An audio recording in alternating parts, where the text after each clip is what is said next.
திருப்பாடல் 102. ஆண்டவரே, என் மன்றாட்டை கேட்டருளும். என் அபயக் குரல் உம்மிடம் வருவதாக. நான் இடுக்க நோற்ற நாளிலே உமது முகத்தை மறைக்காதீர். உமது செவியை என் பக்கமாக திருப்பியருளும்.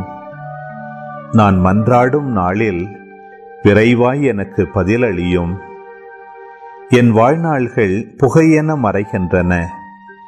என் எலும்புகள் தீச்சூளை என எரிகின்றன. என் இதயம் புல்லை போல தீய்ந்து கருகுகின்றது. என் உணவையும் நான் உண்ண மறந்தேன். என் பெருமூச்சின் பேரொலியால் என் எலும்புகள் சதையோடு ஒட்டி கொண்டன. நான் பாலை நில பறவை போல் ஆனேன். பாழ்நிலத்தின் ஆந்தை போல் ஆனேன்.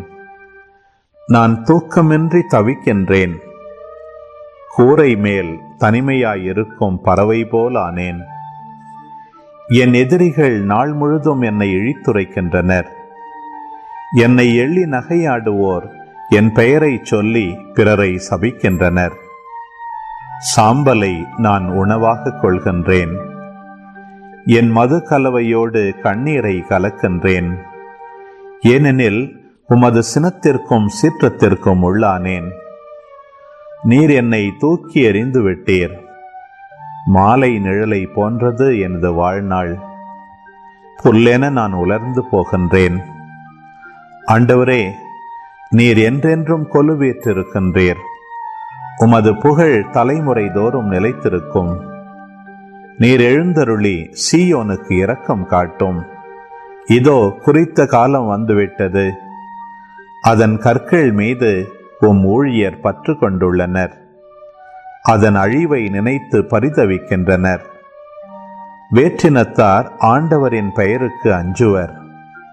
பூவுலகின் மன்னர் யாவரும் அவரது மாட்சியை கண்டு மருள்வர். ஏனெனில் ஆண்டவர் சீயோனை கட்டியெழுப்புவார். அங்கு அவர் தம் ஆட்சியுடன் திகழ்வார். திக்கற்றவர்களின் வேண்டுதலுக்கு அவர் செவி கொடுப்பார். அவர்களின் மன்றாட்டை அவமதியார். இனி வரவிருக்கும் தலைமுறைக்கென இது எழுதி வைக்கப்படட்டும். படைக்கப்படவிருக்கும் மக்கள் ஆண்டவரை புகழட்டும். ஆண்டவர் தம் மேலுலக திருத்தலத்தினின்று கீழே நோக்கினார். அவர் விண்ணுலகினின்று வையகத்தை கண்ணோக்கினார். அவர் சிறைப்பட்டோரின் புலம்பலுக்கு செவிசாய்ப்பார். சாவுக்கென குறிக்கப்பட்டவர்களை விடுவிப்பார். சீயோனில் ஆண்டவரின் பெயர் போற்றப்படும். எருசலேமில் அவர் தம் புகழ் அறிவிக்கப்படும். அப்போது மக்களினங்களும் அரசுகளும் ஒன்று திரண்டு ஆண்டவரை வழிபடுவர். என் வாழ்க்கை பாதையின் நடுவில் ஆண்டவர் என் வலிமையை குன்றச் செய்தார். அவர் என் ஆயுளை குறுக்கிவிட்டார். நான் உரைத்தது, என் இறைவா, என் வாழ்நாளின் இடையில் என்னை எடுத்துக்கொள்ளாதேயும். உமது காலம் தலைமுறை தலைமுறையாய் உள்ளதன்றோ?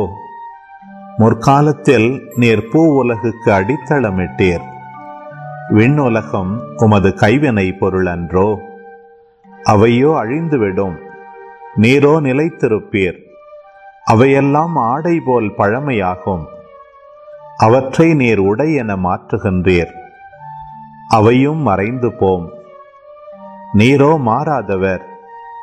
உமது காலமும் முடிவற்றது. உம் அடியாரின் பிள்ளைகள் பாதுகாப்புடன் வாழ்வர். அவர்களின் வழிமரபினர் உமது திருமுன் நிலைத்திருப்பர்.